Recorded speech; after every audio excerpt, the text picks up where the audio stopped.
Hello, you guys. My name is SpiderZ, and this is episode 5 of Learn Minecraft.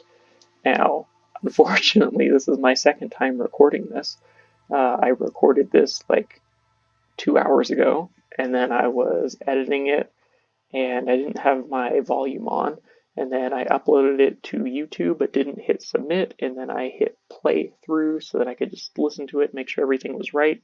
And lo and behold, I don't know what was up with my audio, but I had that weird sound thing going on where you like the voice changer thing that I don't know, like people who don't want their voice to be known have, where it's like super deep and can't really hear. Anyways, so this is take 2. Sad. But we are here today. We are going to be doing fishing and animal farms, and unfortunately, in the first recording, I had also done phantoms, but I slept in a bed, so it's going to be yet another episode. But anyways, so let's start out with animals first, and uh, so unfortunately, this pen is empty, but there are 4 main farm animals in Minecraft. There are chickens, sheep, cows, and pigs. I went ahead and got those 3 off camera because it takes forever to get them to this little island. I had to go all the way over in that direction where I ran into a plains biome and was able to get the cows and the sheep, and then we happen to already have a chicken on the island, so anyways, pigs, the reason why we do not have any at the moment is because unfortunately we do not have any carrots yet, and carrots are needed to both attract and breed pigs.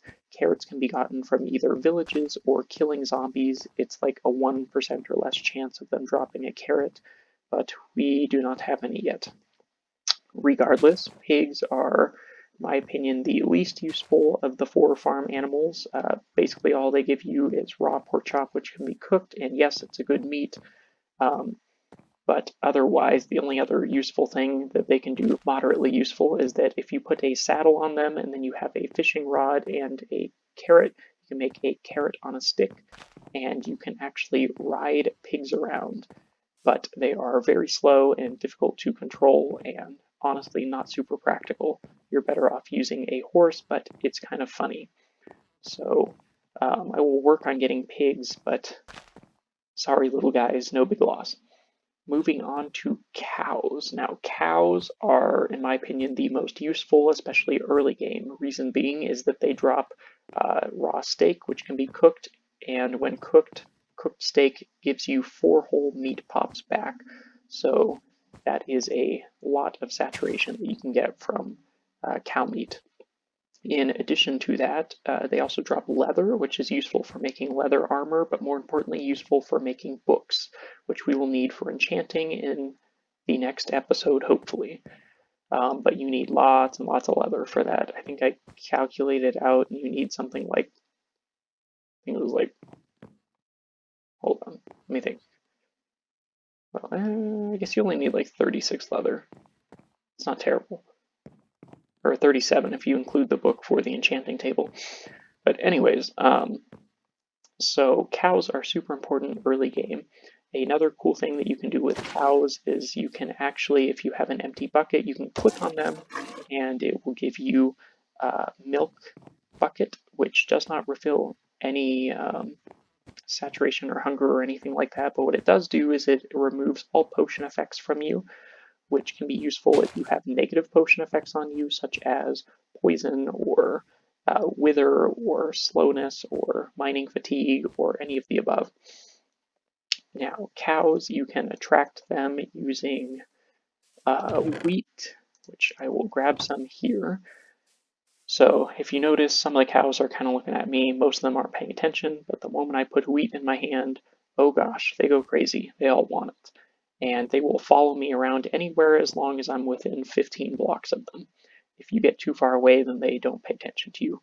But this is also how you can breed them. So you just hover over a cow, click on a second cow, you'll see love hearts, and then they'll do the dirty, and here comes a little baby cow. Now, that is it for cows. There is a variation of the cow that is more useful than the default cow. It's called the mushroom cow. There is a red mushroom cow and a very rare brown mushroom cow. However, they can only be found on Mushroom Islands, which is practically one of the rarest biomes in the game. So unless you are lucky enough to find one early game, it's not practical that you will have it at your disposal early on. But if you do have mushroom cows, a neat thing is that if you have bowls in your inventory, empty wooden bowls, you can click on them and the mushroom cows will give you mushroom stew back, which is one of the best foods in the game. The only downside to mushroom stew is that you can't stack it like other foods, so it does take up a lot of inventory space. Going on to sheep, though, I would say sheep are the second most useful farm animal in the game. And what's nice about sheep is that they drop raw mutton, which can be cooked, and it's also a very good viable food source. But more importantly, they drop wool when either killed or sheared. And we have some shears in our inventory, but how to make those is just like this. And when you kill a sheep, it will only drop 1 wool, but when you shear 0 to 1 wool. When you shear a sheep, it will give you 1 to 3 wool. So that is very nice. As you can see here, we have mostly white sheep, but we also have some red and yellow and an orange sheep. In the last video, I showed how to do this, but basically using different flowers and stuff like that, you can actually make dye, and you can dye the sheep. So for example, these flowers over here, if we just break one, we get the flower, throw it in your crafting square, it will give you yellow dye. And then you take that yellow dye, you go over to a sheep, you click on the sheep, and it will actually change the color of that sheep's wool. The interesting thing is that if I were to shear this yellow sheep here, it would actually give me yellow wool. And when you shear a sheep, it takes all of the wool off and it looks naked like that. But if it eats the grass below it, it will actually restock that wool. And then you can shear it again. So you want to make sure that in all of your sheep pens that you are using to shear that you leave plenty of grass, not just in the pen, but around the pen in case they eat all of the grass in the pen. Now the neat thing is that I'll get into dye colors later. We don't have enough flowers at the moment, but for example, when I first recorded this, I dyed the sheep yellow, dyed this one red. I did not have any orange dye because I only had 1 red dye. So a way that you can still get the orange sheep, though, is that actually if you breed a red and yellow sheep, it will give you an orange sheep as the baby, which is pretty dang cool. Alternatively, I believe, let's see if we can, not sure if this will work. I'm not sure if you breed a red and a white one, it will give you pink. Yes, it does. Or alternatively, I think you can breed like a yellow and a blue and it will give you a green, I believe. Don't quote me on that. I know that some of the colors don't actually mix like you would expect them to. I just don't remember off the top of my head which ones it is, but either way, you can get more variations of colors just by breeding the sheep if you have a few different dye colors. So that does it for sheep. The wool you can use for decorating, which is why the colored wool is super important in my opinion. And there's a few different ways that you can make this whole collecting wool process more efficient and even automatic, but I will show that in a later video because it's not really a beginning game thing to build. Moving on to chickens, though. Chickens are super duper duper useful early game to make an automatic food farm out of, which I have not done yet. I might show you guys later. But chickens, they drop, when you kill them, they drop feathers and they drop raw chicken meat, which can then be cooked. And it's not the best of the meats to eat, but it's pretty dang good. And passively, every couple of minutes, they drop an egg. Those eggs can be used to either cook different things with, like cake or pumpkin pie, or you can use them almost like snowballs in the game, and you can throw them, and every time you throw an egg, I believe it's like a 1 in 10 chance or something like that, that a baby chicken will come out just like you saw. And so that's a cool way to get more there's actually a way, fairly early game, that you can make an automatic chicken farm killer machine of death or whatever, where you have a bunch of adult chickens in the top chamber. They lay eggs. The eggs are automatically collected and then thrown by a machine into a different chamber where the baby chickens are completely safe and they can walk around and stuff. But then when they grow up, they are tall enough that they hit a block of lava and it burns them to death and kills them. And then it automatically cooks the meat. Because if you didn't know, if you light an animal on fire and then kill it, it drops the cooked version of its meat instead of raw. And so that is a way that with chickens you can make a completely 100% automatic passive cooked chicken and feather farm. A little bit inhumane, but this is a block game, so do what you will. But that does it for the main farm animals and their major uses. One interesting thing to note about chickens is that baby zombies can actually spawn riding chickens, and they are called chicken jockeys, and they move very, very fast and are very difficult to kill. And they do not take any fall damage because chickens are the only of the 4 farm animals that if you push them off a cliff or something, they just float down, which is also pretty cool.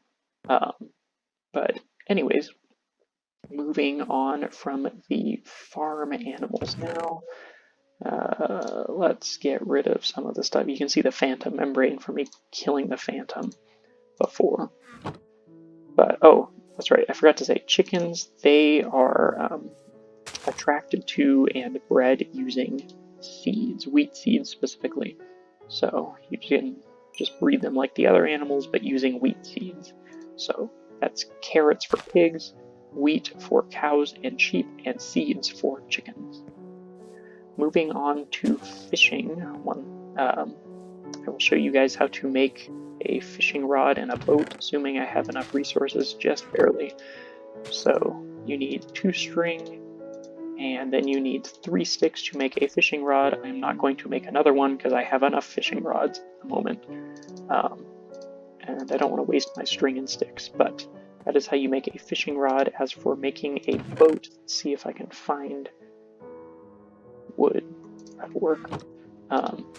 If you take at least 5 wooden planks and you go like that, it will give you a boat in whatever color of wooden planks you use to make it. Now, when you go fishing, you can have a boat like this, and you just aim at water and you put it down in the water, and then you can move around using your WASD keys. Boats used to be terrible. If you ran them into the shore, they would explode and you would lose them, and they sucked, but they improved them. Cool thing with boats is that it fits 2 entities in it, whatever that may be. So you can have 2 players, you can have a player and an animal like a chicken sheep, you can have like a player, and I think you can have a hostile mob like a zombie or something. And then you can also just have 2 animals as well, I believe. So they're good for transporting things. You can also use them on land to a much slower degree, but it's a lot more difficult to traverse. So as far as fishing goes, how you fish is that you want to have an open expanse of water.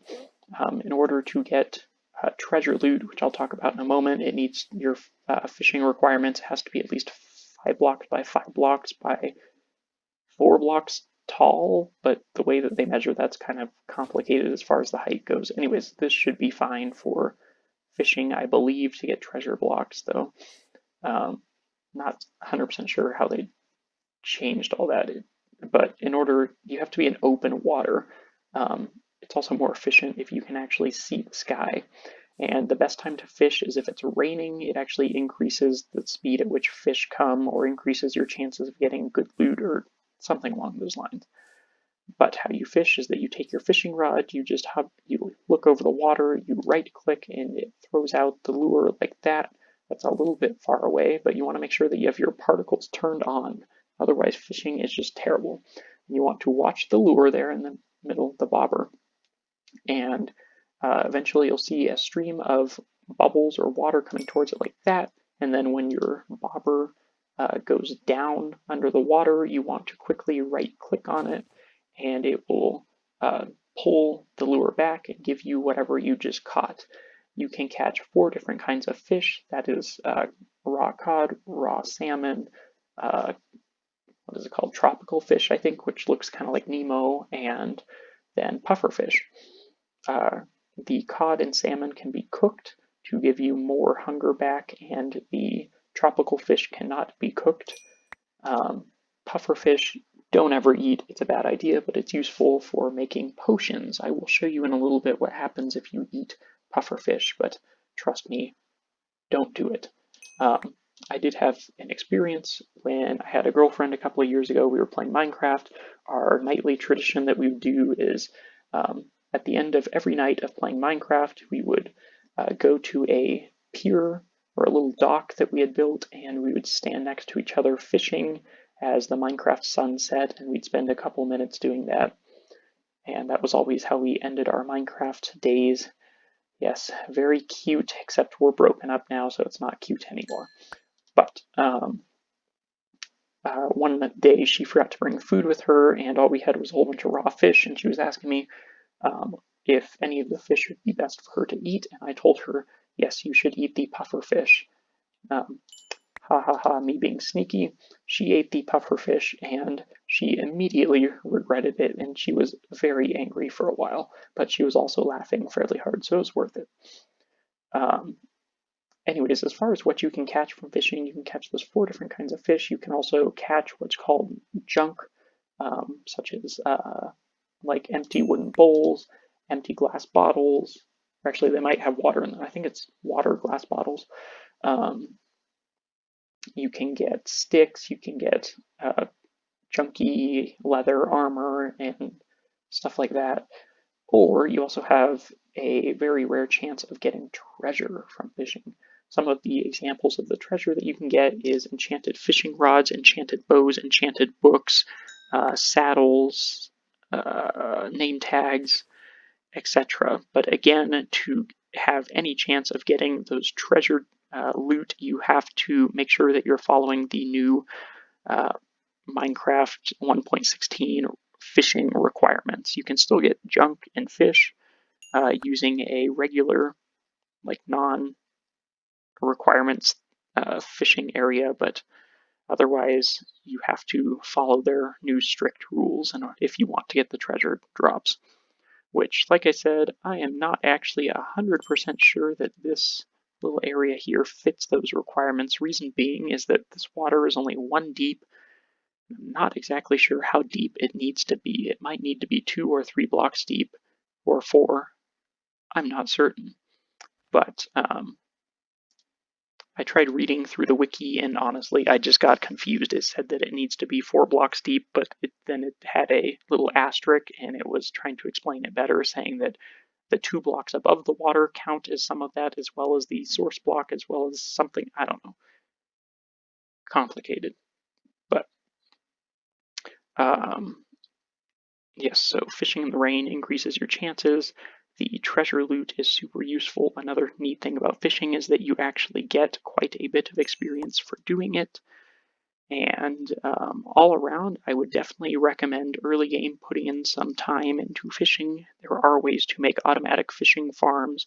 If you were making one in 1.16 in order to get treasure loot, I would honestly recommend that you don't, because it's not really worth it anymore. In order to make the automatic fishing farm in the 1.16 versions, it is so inconvenient that honestly it's not worth building early game. I would recommend instead getting villagers, because villagers are much easier and simpler to deal with than building that big huge monstrosity. But if you are interested in trying to make an automatic farm where you wouldn't even have to pay attention and it would fish for you to get treasure, you can check into some videos on YouTube on how to do that. Just make sure that if you are playing in 1.16 that you find a 1.16 version of that fishing farm that will actually work. So we've been fishing for a little bit now. We have mostly gotten actually quite a few pufferfish and then some random stuff, as well as those leather boots. We have not gotten any treasure anything yet, which is not super surprising because it's a less than 1% chance of getting anything useful using a regular fishing rod. But there are enchantments that you can add to fishing rods to increase your chance of getting cool stuff, such as the Luck of the Sea enchantment, which will increase your chances of getting rare treasure loot, or the Lure enchantment, which will increase the speed that fish come to your fishing rod. You can also put Mending and Unbreaking on your fishing rod to make it basically indestructible. And yeah, one nice thing about fishing is that any armor that you're wearing with the Mending enchantment will passively get repaired as you're fishing, but also if you wanted to repair something such as a shield or a weapon or a tool or something like that with Mending on it, you could go ahead and throw that item in your offhand using the F key, and while you're fishing, it'll occasionally get repaired as well. But anyways, I'm not going to stand here forever. Fishing, one common myth about fishing is that if you're fishing in a boat, it gives you better chances of whatever, I don't know, getting good loot or fishing faster or something. This has been investigated many times by many different YouTubers, and the general consensus is that no, it does not affect anything. It is just a myth. But yeah, you can mess around with that if you want to try to disprove those YouTubers, but I'm pretty sure that it doesn't have any effect. Interestingly, we got bamboo. You know, I feel like bamboo is one of the treasure drops that you can get. I'm not too sure. Because you know, let me look this up real quick.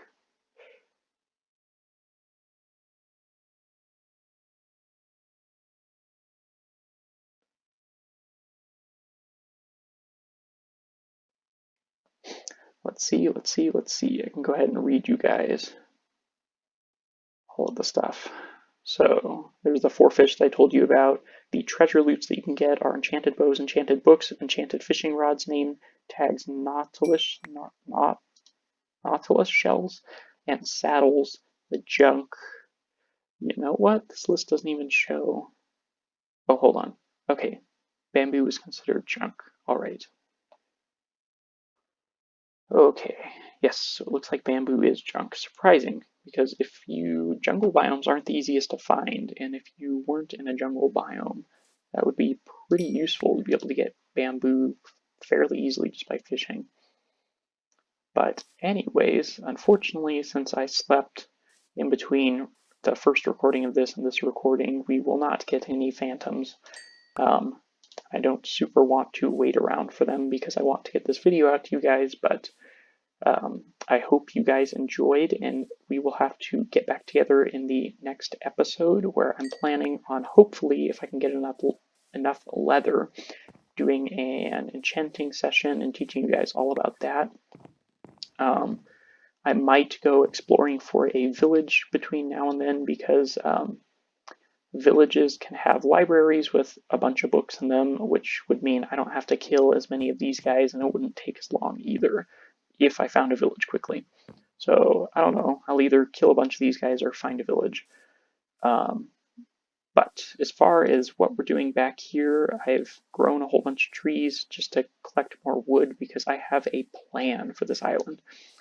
I am considering building a large jungle treehouse here in the middle of this island, not too close to the edges, and then having some other semi-large jungle trees on the shore around this island, and then having some hanging ladders and stuff like that between them, and a whole bunch of hanging lights and stuff. I always thought that would be the coolest thing ever in a jungle biome. I've just never gotten the opportunity to play survival in a jungle until now.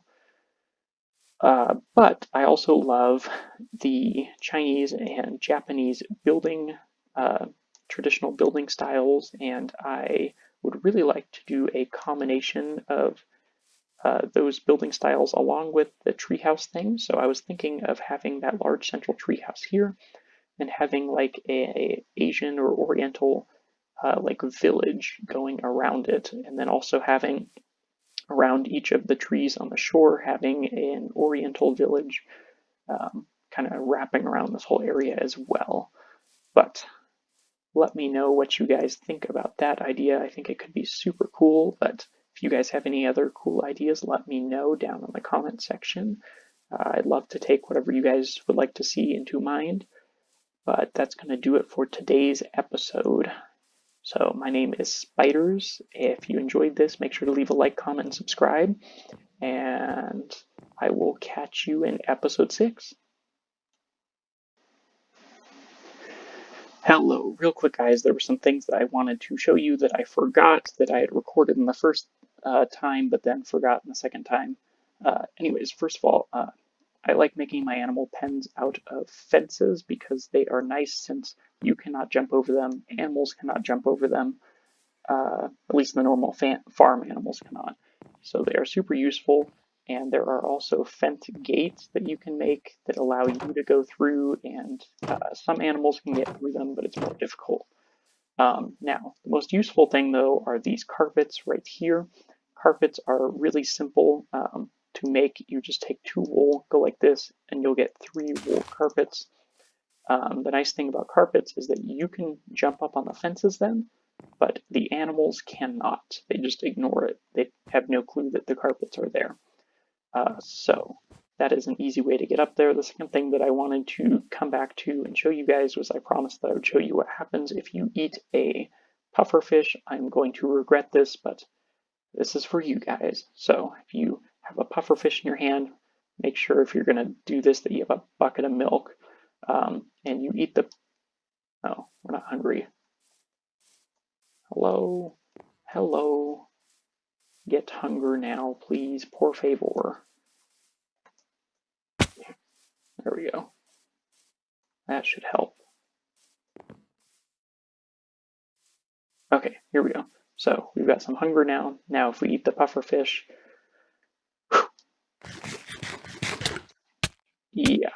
So we get, why is it not allowing me to show you guys? Well, we get nausea, we get hunger, and we get poisoning. Weird. Normally it'll show up over here. I don't remember how to turn this off, unless maybe I go to a crafting table. Like that. Does that work? There we go, yeah. So you get nausea, you get hunger, and you get poisoning. Now to fix this, all you have to do is drink a bucket of milk, and it will get rid of it, or you can wait for it to time out on its own. But as you can see, it almost killed us. So that's going to do it for today. I hope you guys have a wonderful day, and I'll catch you next time.